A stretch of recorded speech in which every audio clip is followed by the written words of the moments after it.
guys, it's Emily with Planned and Planted here today with another YouTube video for you. So spring is upon us. As of the day that I'm filming this, yesterday was the first full day of spring, so I figured it would be a good time to talk about houseplants. My Instagram name, Planned and Planted, in my blog has the word planted in it because I envisioned it being a lot more about houseplants than it ended up becoming. But every time I post about my plants, I get questions about how I take care of my plants and different things I have. And I've kind of avoided talking about it a little bit because I do kill my fair share of plants, so I never really felt like qualified to be giving people tips on their own plants. But I have learned quite a lot, and there are things that I know objectively are good for plants that even if I don't always follow them in my own life or they don't always work out, I can still share them with you guys. So today we're going to be talking about my 5 main tips for caring for your houseplants. These 5 tips are pretty easy for beginners and things that I would recommend to start with if you are wanting to grow your houseplant collection. So let's get into it. First tip is to bottom water your plants. Bottom watering is also called butt chugging, which is my preferred term for it. But basically you just put the plant in a container that has some water in it and the water will get absorbed into the roots. You can't do this unless your pot that your plant's in have a drainage hole. This is also something you want to check when you are buying a plant or when you are buying a new pot. You want to make sure that it has drainage holes because not all of them do. If the pot doesn't have a drainage hole, the water can get stuck in there sometimes and it can lead to root rot, which is really bad for your plants. So one of the alternatives if the pot doesn't have drainage holes is to get a nursery pot, get your plant inside of the nursery pot that has drainage holes, and then to put that inside the other main plant. So you can see I've done that with my Ficus tenaciae. So it has the drainage holes in the bottom of this, but this pot right here doesn't have drainage holes. So when I want to water it, I can take it out and let it drain this way or put this into some water to let it bottom water.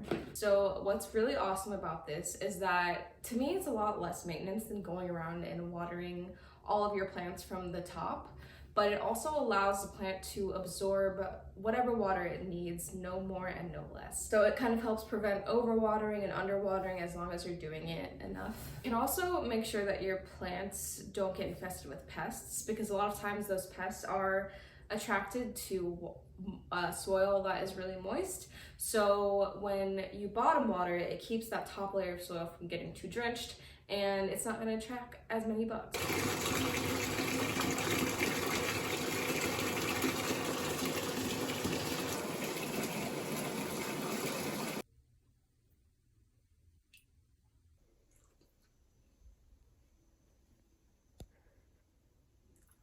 The second tip is to let your houseplants climb up, specifically vining plants. In order to have houseplants thrive, you have to try to recreate their natural environment as much as possible.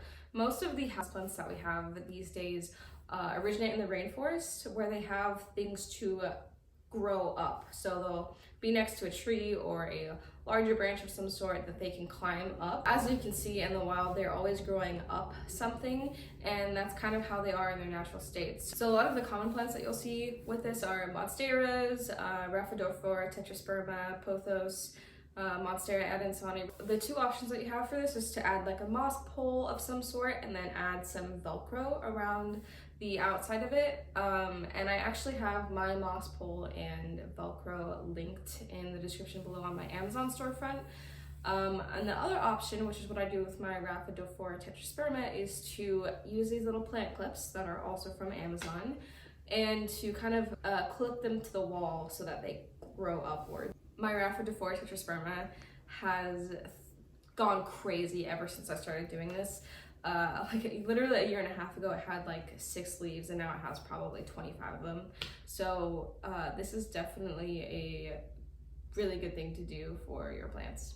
Tip number 3 is to make sure that your plants are near sunlight or some natural light. Seems pretty obvious, like obviously plants need sunlight to grow, but it really can make a huge difference. So all of the spots in my house that have a lot of plants are near windows that have a lot of natural light coming in. So this kind of ties back into making sure that their environment is similar to what it was in nature. So they like sunlight, but they also don't like a ton of direct sunlight because in the rainforest, they usually have a bunch of trees above them kind of covering some of the sunlight, so they are, you know, partially shaded. But unless they're outside sitting directly in the sun, they're not going to be getting direct sunlight, because even if it's filtered through a window or a greenhouse or whatever, it's not going to be considered direct sunlight. So make sure that they're near a window. If you don't have a ton of windows, or you just can't configure a way to have your plants next to the windows that you do have, the options that you have are to get some low light plants. So this would be like snake plants, pothos, ZZ plants are three of the most common like low light varieties of plants. You could also invest in some grow lights. I have never personally used grow lights because I just don't want to. Like, I don't have time to set those up, and it seems kind of like a hassle and another thing to do, so I just try to keep them near windows. But those are some options you can explore. So the fourth tip is to make sure that your humidity and temperature are set well for the plants that you have. This one again seems kind of self-explanatory, but it can be the difference between life or death for your plants, and it has been the difference between life and death for many of my plants. Again, this is about recreating the environment that they're in. So plants that are from the rainforest are going to like high heat and high humidity, whereas plants that tend to grow in the desert, like aloe vera, cactuses, cacti, and succulents, tend to appreciate low humidity and low moisture. So you just kind of have to do a little bit of research to figure out what works best for your plant. Some of the products that I have to kind of help maintain the right environment, I have a humidifier, which I keep by my plants. I don't refill it as often as I should, but it's there. I also have vent covers that go over my vents, so that if we have like the AC on or something in one of the rooms where I have a lot of plants, I'll put this cover on to kind of keep that cold breeze away from the plant and to kind of keep it a little bit warmer in there. If your house is anything like ours, our house is very old and there's not super great insulation, so our top level gets really warm when the bottom level is still kind of cool, and a lot of my plants are on this main level, so those vent covers kind of help to keep things a little bit warmer down here, and to keep my plants from getting too cold.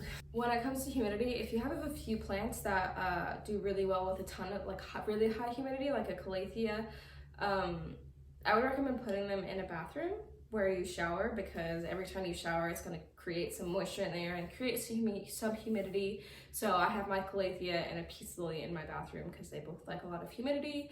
I am fortunate to have a window in there, so they also get some natural light, but obviously that's not going to be an option for you if you have a bathroom that doesn't have a window in it. My fifth and final tip for making your houseplants grow well is to mix your own soil.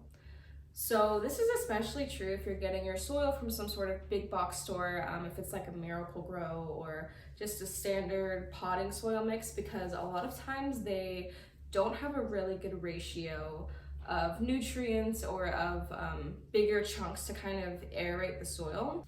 If you get your potting soil from like a nursery, then it's going to be a lot better for something like that. But what I do is I get some cactus mix, some earthworm castings, and some perlite, as well as the potting soil, and I mix them all together basically.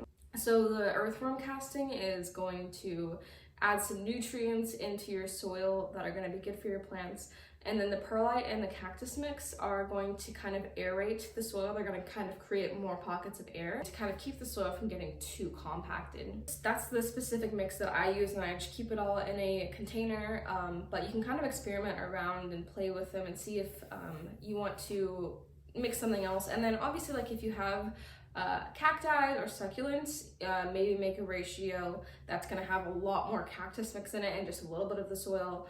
So you might need to play around with it for a few of your plants, but for the most part, that mix is going to be a really good ratio for most plants that you're going to have. You should also repot your plants pretty quickly, unless it comes from a nursery, because if it was on a nursery, then they're probably taking good care of it and it already has a good soil mix in there. But if it's from like a big box store or some other place, a lot of them use this like coir and peat moss mixture in the plant. It's very like compacted, and it doesn't allow for a whole lot of drainage or good aeration for the roots.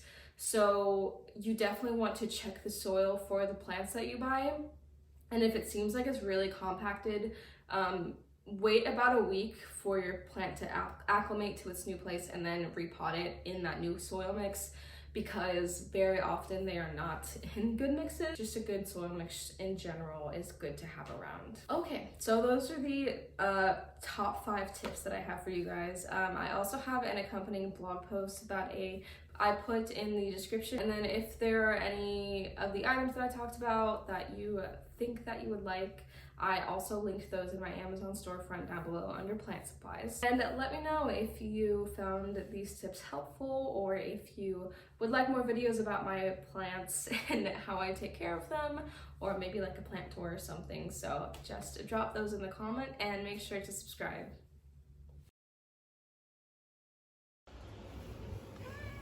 Whoa.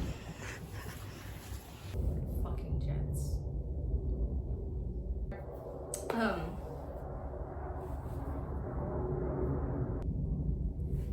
If your house is anything like ours,